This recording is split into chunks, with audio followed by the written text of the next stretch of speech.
Constancy and consistency, two words I love. Let me tell you my definition, or getting fancy, my etymology of those words. Constancy is doing something constantly. I do the same thing over and over and over and over. And as I've said before, one of my favorite quotes, that which we persist in doing, we get better at.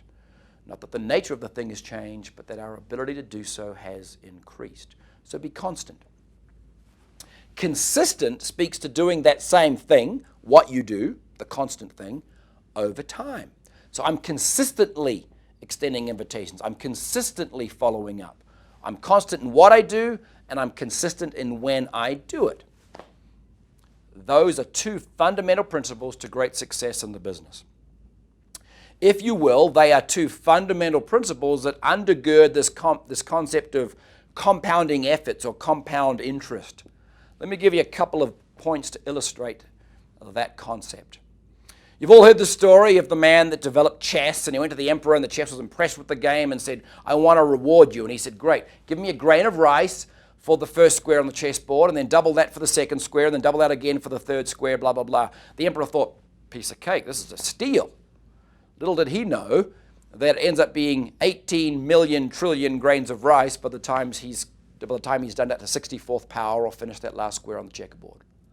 The power of compounding, the power of doing the same thing consistently over time is huge. It's not usually until you get to what I call the back end of the checkerboard where those results start producing measurable and impressive returns. Another example, if you invest $100 a month over your working life from when you're 20 to say 65 or 60 for easy math, you're going to invest about $48,000 of your own money. Assuming some generally good rate of return, that's going to equate to about, when you're 60, about $1.2 million. Well, hang on a minute, I've only invested $48,000. How can it equal $1.2 million? There's the value of constant and consistent. Now, if you do that and you start 1 year later, so only $1,200 less, $46,800, it's only going to be about $750,000. You've just left $500,000 on the table by starting being less consistent or less constant 1 year later.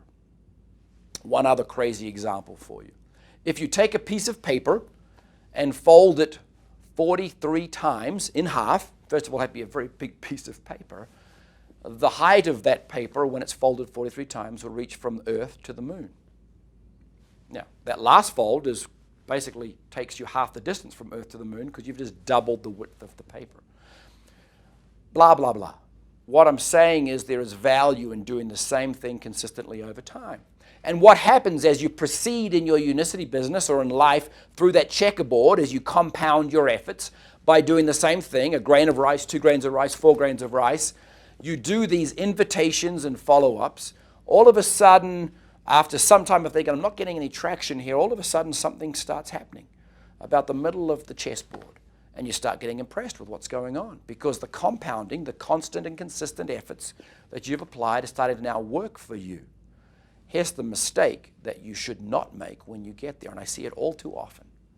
When you start getting to the middle of that chessboard, all of a sudden, because these results start producing momentum on their own, the compound effort of your previous efforts, you stop doing what it is that you did to get you there, and you go into management mode, and then your growth stops, and you therefore never access the back half of the chessboard.